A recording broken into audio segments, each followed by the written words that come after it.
Laptop.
Hello. Hello.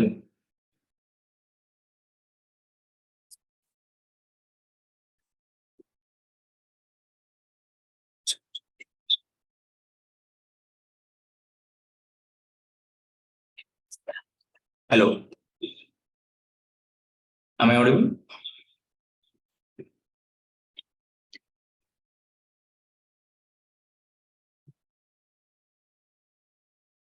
Madam, am I audible? Hello.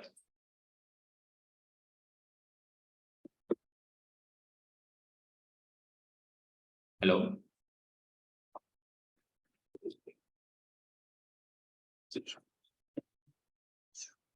Hello. Hello. Good evening, madam. Hello.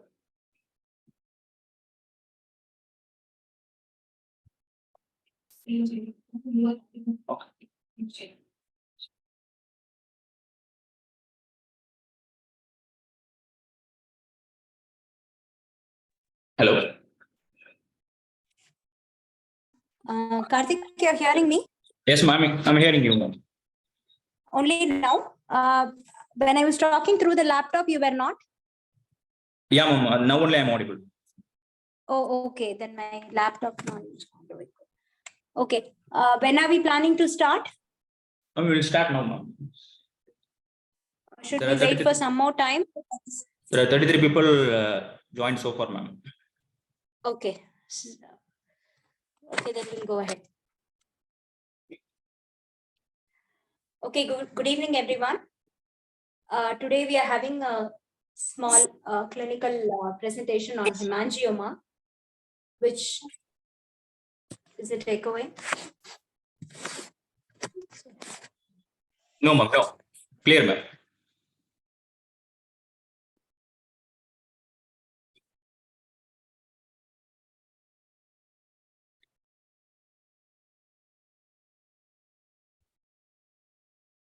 Hello.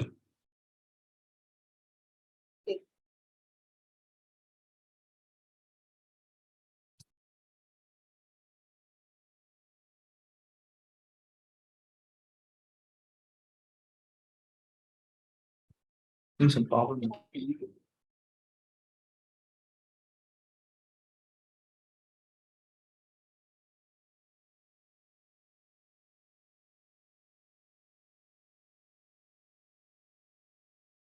And 1 second, you are not audible, ma'am.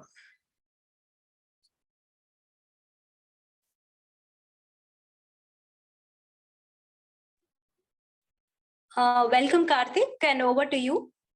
Thank you, ma'am. Good evening, one and all. So today we are here to have a short discussion on hemangioma in newborn. Thank you, Dr. Anitha, madam, for coordinating this presentation. So the outlook for today evening presentation, we have a case to discuss and how it was diagnosed and how it was evaluated and managed, followed by a short discussion on the topic. So coming to a case of a 5-day-old male newborn with gestation age of 38 weeks, with birth weight of 2.8 kg. Baby was referred to our NICU at day 5 of life in view of respiratory distress noticed soon after birth, along with multiple swellings arising from the posterior aspect of the tongue. A short antenatal history regarding the case. Mother was a 26-year-old, gravid to para-1 live 1. She was registered and immunized. Iron and folic acid tablets was taken during antenatal period. The antenatal period was uneventful, like there is no history of PIH, gestational diabetes mellitus, antepartum hemorrhage like that. Scans, according to mother's word, it was normal, both dating scan, anomaly scan, and follow-up scan. The recent AFI at 33 weeks of gestation was found to be 20 centimeter, and rest other no other significant family history also from the mother side. So the birth history, baby was delivered via LSCS at nearby GH for indications previous LSCS. Baby cried immediately after birth. Care was not available. The birth weight of 2.8 kg. They noticed the baby have developed respiratory distress soon after birth, which was treated with O2 bronchs.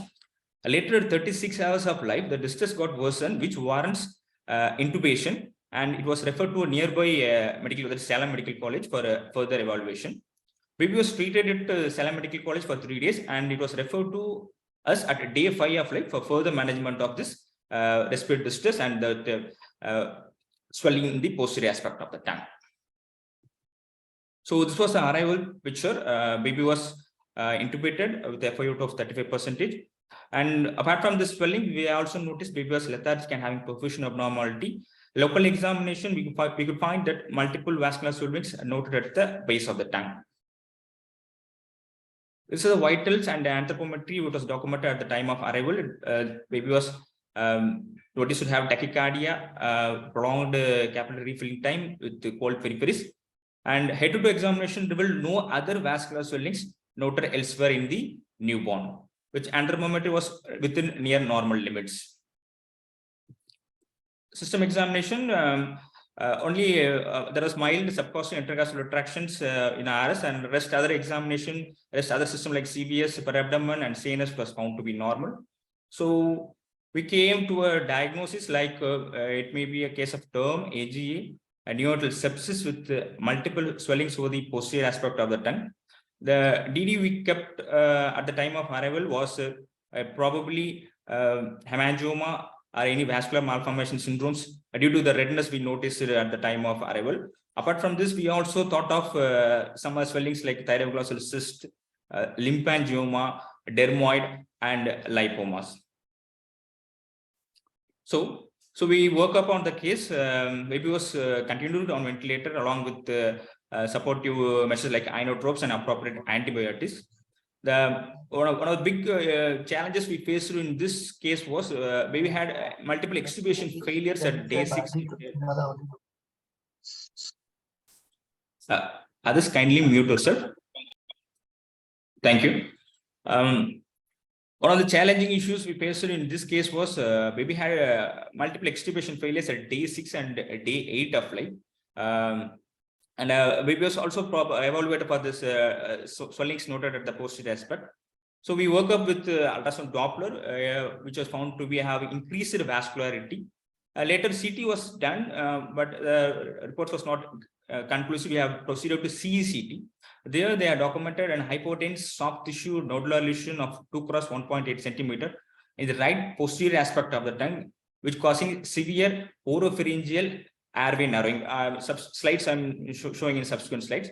So by virtue nature of this red color of the lesion and involving the posterior aspect of the tongue, so we came to a conclusion of vascular swelling, probably benign nature hemangioma, because that is the commonest one. By the redness, other DDs like your thyroglossal cyst, lymphangiomas, dermoid, and lipoma was ruled out. So we took a diagnosis of hemangioma and we treated for that. Supportive opinion from pediatric surgery side and ENT also took. And baby was started with oral propanol, which is the drug of choice for hemangioma. That was 2 mg per kg per day. And later we noticed there was adequate response to the drug, and baby was gradually extubated at day 13 to NIPPV mode. That was the thing we happened after starting a propanol, and baby doesn't have any other extubation failure from that point of time. Another thing, baby also had sepsis as a part. It was a lethargic and poor perfusion note at the time of arrival itself, and had thrombocytopenia and altered aspirates. Bacterial showed growth of Acinetobacter sepsis, which was treated with appropriate antibiotics, and blood products also transfused. CSF analysis was found to be normal. Clinical response was noted at day 11, and baby was extubated at day 13 of life. One of the most another challenging issue was nutrition of the baby, because mother was not that much confident enough to feed the baby, as it was mother's mindset was fixed. There is something obstructing the baby's passage of food. So gradually we started with the tube feeds at day 7, like we gradually increased 5, 15, 20, 30. And after extubation at day 13, we given a trial palada at day 17, and mother was properly counseled by lactation assistant and supported by staff nurse. And by day 19, we tried up only palada, and by day 21, we tried trial DBF, and by day 25, only baby was fed with DBF only, and by day 31, baby was discharged with DBF and supportive care. So since it's a hemangioma, apart from this airway and nutrition and sepsis part, we have multiple other systems to look for the association. So we did a wide workup for the associated anomalies. So we did ultrasound abdomen to look for hepatic hemangiomas, and also any shunt like portosystemic or AV shunts, like, but that was found to be normal. Ultrasound cranium also done, because hemangiomas have higher propensities to have posterior fossa malformations. That was also found to be normal. Echo was done to rule out hemangioma with other cardiac anomalies, and one of the important cardiac anomalies is coarctation of aorta, but that also found to be normal.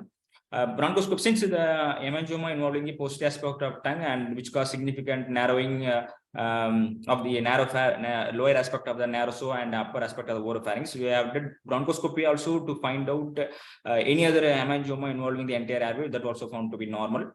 TFT was done because hemangioma has propensity to cause hypothyroidism, because hemangioma, there is one enzyme.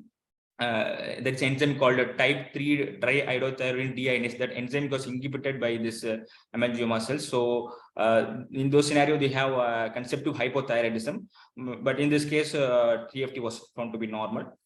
Eye was properly checked, because hemangioma higher incidence of having retinal angiomas and other vascular anomalies. That was also found to be normal. One of the other thing we planned of was immunohistochemistry to look for GLUT1 positivity. This is important because it will differentiate between either it is congenital hemangioma or infantile hemangioma. GLUT1 is nothing but glucose transporter protein 1. But it warrants a biopsy of the lesion because and one more thing, hemangioma was sitting at the important structure airway. We don't want to take risk by taking biopsy. Hence, that was not done. Rest other investigations was carried out to look for associated anomalies with hemangiomas. And this was a CECT picture. It's the hypodense lesion. a 2 cross 1.8 centimeter noted at the right posterior aspect of the tongue, with in the causing lower nasopharynx and upper oropharynx narrowing. That may be a probable reason for having respiratory distress soon after birth, and later also for the first 10 days of life, which was later improved by having oral propranolol. So management, like same, baby was treated with appropriate antibiotics, and blood products were also transfused since there was some altered spirit and sepsis part. Propranolol was started at day 10 of life, and baby was being extubated and weaned to NIPP by day 13 of life. And apart from this, feeding and warmth and other supportive care was properly counseled to mother. So at the time of discharge, the mother was confident of feeding both by DBF and Paladai, and propranolol was continued. That was 1 mg per kg per day, and we also counseled about the probable effects propranolol will cause, and we also explained the danger signs and advice for follow-up, and the nature of disease was properly explained to the mother and the family members. And we also planned for repeat CT during follow-up to assess the regression of the size of hemangiomas. So this series of events happened in this case. Mother G2P1L1, no significant antenatal history and family history. As a term baby, 2.8 kg, LSCS, distress notice soon after birth, intubated at 36 hours of life, and the baby received by us at day 5 of life, ventilator support, and CCT done showing a posterior tongue hemangioma day 8, and propranolol started at day 10, and gradually clinical response was noted, and baby was extubated at day 13. Later, feeds was established, 2 feeds, later followed and followed by DBF, and baby was discharged at day 31 with proper counseling and explaining about the nature of the disease. So hemangioma sitting at the airway, is it a rare? Means it was a rare case only, because hemangioma at the airway involvement causing some amount of distress and other difficulties. Literature have 2 to 3 case reports have been documented in newborn period in literature, and it was managed by both medical and surgical intervention also. So this is some of the snapshots of those case reports and how it was managed like that. So far we discussed a case of hemangioma. So I'm on 15 to 20 minutes regarding the discussion on hemangioma. So hemangioma is the most common benign vascular tumor, present at 1 to 2% of newborn and 12% of infants.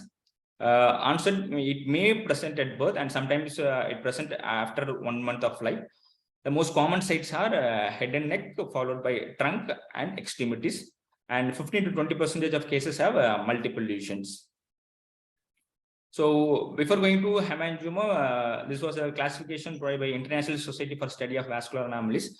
They have divided vascular anomalies into vascular tumors and vascular malformations.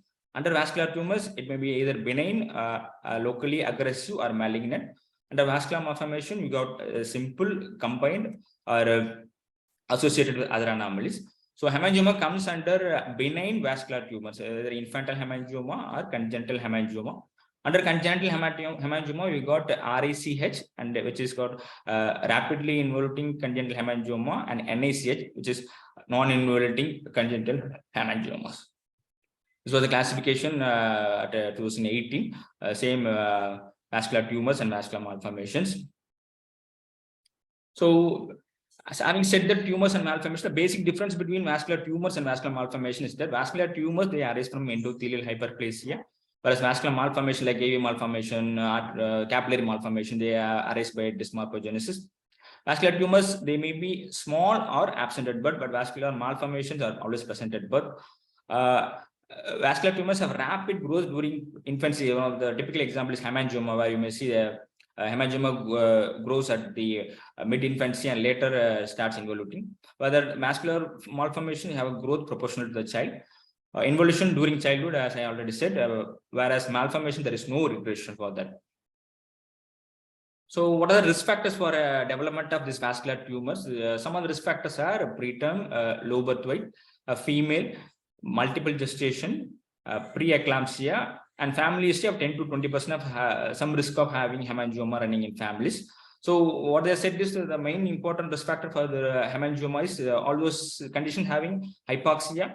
This hypoxia will cause hypoxia inducible factor that will cause increase in endothelial progenitor cells, which itself cause increase in vascular, and ultimately it leads to formation of hemangioma, thereby producing symptoms. So types of hemangioma, this was a old classification like strawberry hemangioma, cavernous hemangioma combined. Strawberry is nothing but superficial, it may be a bright red lesion, most commonly involving head and neck regions. Bluish cavernous is nothing but bluish to skin color lesion, which was just beneath the superficial, that is deep. Mixed is the thing whether features combining both the superficial and deep hemangiomas. So another classification is morphological classification based upon the number of hemangioma. We divide it into focal, multifocal, segmental, and indeterminate. This morphological classification has got greater prognostic value because multifocal hemangioma, higher risk of having hepatic hemangioma. Hepatic hemangioma, higher risk of having this portosystematic shunt and CCF and those things. Segmental hemangioma is the thing when the involvement of hemangioma is more than 5 centimeters of that area, we call it a segmental hemangioma. Segmental hemangioma, more commonly, as in the picture, we all see that it involves in the extremities, and sometimes it involves back also. Why it is important? Because segmental hemangioma more prone for ulceration. They are more prone for permanent skin changes such as thickening, atrophy, and scarring. So this morphological classification has got greater prognostic value, and this is also important in prediction of complications and treatment per se. So congenital hemangioma is a topic where we have got divided into three, like rapidly involving congenital hemangioma, non-involving congenital hemangioma, partially involving congenital hemangioma.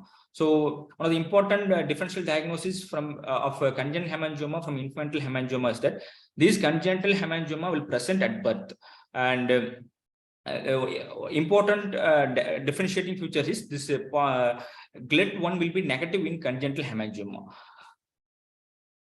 And these are the tabular column differentiating between congenital and infantile hemangioma. RICA, that is rapidly involving congenital hemangioma, non-involving congenital hemangioma, they are fully developed at birth.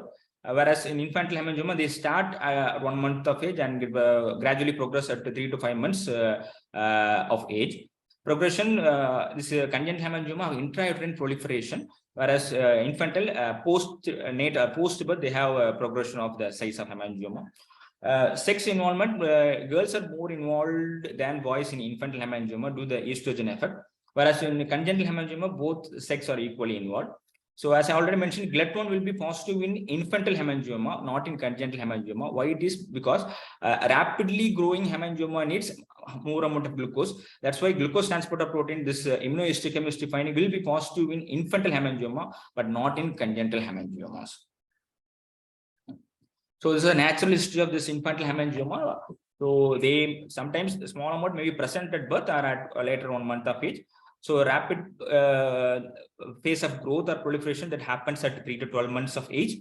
Later involution started at a later part of the infancy, earlier part of childhood, that is from 12 to 36 months of age, and later final involution by 3 to 7 years of age. So this was the thing. Involution is completed 50% by 5 years of age, 70% by 7 years of age, and 90% by 9 years of age. So what after involution, what they will do? After involution, they may be going for the disappearance, formation of fibrofatty residuum, or formation of telangiectasia masses. This was the natural course of infantile hemangiomas. So having said that, the types of hemangioma, the risk factors of hemangioma, natural course of hemangioma, now we are focusing on the typical sites of involvement of hemangioma. So first is involvement of periorbital region. So why we are worrying about this periorbital hemangioma? Because they are more prone for this amblyopia, astigmatism, and blindness. So we have to give more importance to hemangioma involving the ocular side. how much it involving the eyelid, how much it was obscuring the vision. So how early the treatment should be followed up, those things will be like. So either you can go for medical management or surgical management, or patching the unaffected eye daily to prevent those amblyopia and those things. Bird distribution, hemangioma involving the lower face, that is at the picture you can see that involving the mandibular region or at the junction of this maxillary mandibular region. So this involvement of hemangioma, higher propensity to cause airway involvement. So in our case, it was not involving those bird region, it was involving only the posterior aspect of the tongue. So and one more important thing about this lower face involvement is these types of hemangioma are higher prone for scarring and associated anomalies like airway involvement. Face syndrome, another common syndrome associated with hemangioma, as we all know. So its acronym consists of posterior fossa malformation, most commonly Dandy-Walker variants, H for hemangioma, which is particularly large segmental facial lesion. A for arterial anomalia. Among this space, this arterial abnormalities are the most common one, most commonly involving cerebrovascular and in the carotid system. Cardiac anomaly, involvement of coarctation of aorta, aortic arch anomalies, and septal defects. Eye abnormalities, you got microphthalmos, retinal vascular abnormalities, persistent fetal retinal vessels, optic nerve atrophy, iris hypertrophy, columbomas, exacerbated optic disc. And as for sternal cleft or supraumbilical raphe, or some scenarios both sternal cleft and supraumbilical raphe. These are the face syndrome where hemangioma is commonly associated. We have to look on arterial and cardiac abnormalities. More focus should be done for this. Lumbar syndrome is nothing, it's a counterpart of face involving this back region. Lumbar stands for L for lower body hemangioma, U for urogenital anomalies and ulceration, M for myopathy, B for bony deformity, A for anorectal malformation, and R for renal anomalies. That's why hemangioma involving segmental region or involving the back, more importance to look for all those associated renal, rectal, and other bony things. We have to give more importance, and also we have to look for other associated findings such as asymmetric gluteal crease, sacral pits, any tufts of hair, or any other masses in the back region. So another thing, this is hepatic hemangioma, the most common and somewhat more complicating one. Why? Because the hepatic hemangioma higher propensity to cause high output cardiac failure. It may be focal, multiple, or diffuse. Focal, you got AV shunt or portovenation. Multiple hemangioma, multiple hepatic hemangioma, sometimes it may be asymptomatic also. Diffuse, it may chances of high output cardiac failure. Hypothyroidism, as I already told, this hemangioma thing will inhibit an enzyme called type 3 triiodothyroidine deaminase, thereby decreasing the level of thyroid. And they also have chances of abdominal compartment syndrome also. So having said about systemic involvement of hemangiomas, so when to consider treatment in hemangiomas? So we have to start when there is chances of ulceration, bleeding, when hemangioma impairing particular function. Sometimes ulcerated hemangioma going for infection, rapidly growing hemangiomas involving day-to-day activities, permanent scarring, and sometimes emotional burden. These are some of the areas where you have to consider treatment for hemangiomas. Rest as I said, the natural course, it may involute by almost 5 to 7 years. We may wait for involution also. So workup, as we already mentioned that case, workup, we have to think about hemangioma involving other systems. So based upon that, we have to go for an investigation of particular systems like ENT, ophthalm, cardiac screening, ultrasound, CT, MRI, CT or MRI based upon our convenience of the unit, and ultrasound abdomen for look for hepatic hemangiomas, and immunohistochemistry to look for glut positivity to differentiate between congenital and infantile hemangiomas. So management of hemangioma. So if we're going to manage some of the treatment goals were to reverse the life-threatening complication, to prevent the disfigurement, avoidance of excessive scarring, reduction of toxicity from systemic therapy, and reduction of psychological distress from the family and parents. So management, we have got medical management and surgical management. So medical management commonly used drug is propranolol. Propranolol was just almost 15 years old only. It was started at 2007 to 2008. It was for a case of hypertrophic cardiomyopathy. Propranolol was prescribed. Surprisingly, that patient also got hemangioma. So what happened? They have found that there is a decrease in size of hemangioma. From that point, propranolol have gained wide use of knowledge with the hemangioma. So how propranolol act? Its mechanism of action, it mainly act by beta-2 inhibitory effect, by thereby producing vasoconstriction and down regulation of this vasoactive endothelial growth factor, thereby inhibiting pro-angiogenic factors and later causing regression of hemangiomas. So before statement of propranolol, we have to look for other associated things with the baby. We have to, because there are more chance of hypoglycemia, hypertension, those things will be there. So baseline ECG, baseline sugar values also we have to document before starting propranolol. So after starting propranolol, we have to monitor blood sugar, BP, heart rate 1 to 3 hours after any increase in dose. So one of the main side effect of propranolol is that sometimes baby may have the sleep disturbances, agitation, it's hypoglycemia, hypotension. So we have to anticipate those side effects also while baby on propranolol. So the duration of propranolol is always a debate. So how long you have to continue propranolol, because clinical response, it may take some time also. So literature and different case report are also documented. So to continue propranolol for almost 6 to 9 months of treatment, so that you get a complete cure of the disease, and also the relapse rate also very much less with this much of duration. So ideally minimum 6 months or until the lesions get flattened. So the end point is complete resolution of those hemangiomas. So before propranolol came into market, the important drug used for medical management of hemangioma is your corticosteroid. So corticosteroid mainly act by inhibitory effect on vasoactive endothelial growth factor A. So the dose is 2 to 3 mg per kg per day in single dose in morning. So this also the studies have shown this response to steroids happens by 1 to 3 months of age. So slow tapering starts at 1 month, and therapy usually lasts for 3 to 6 months.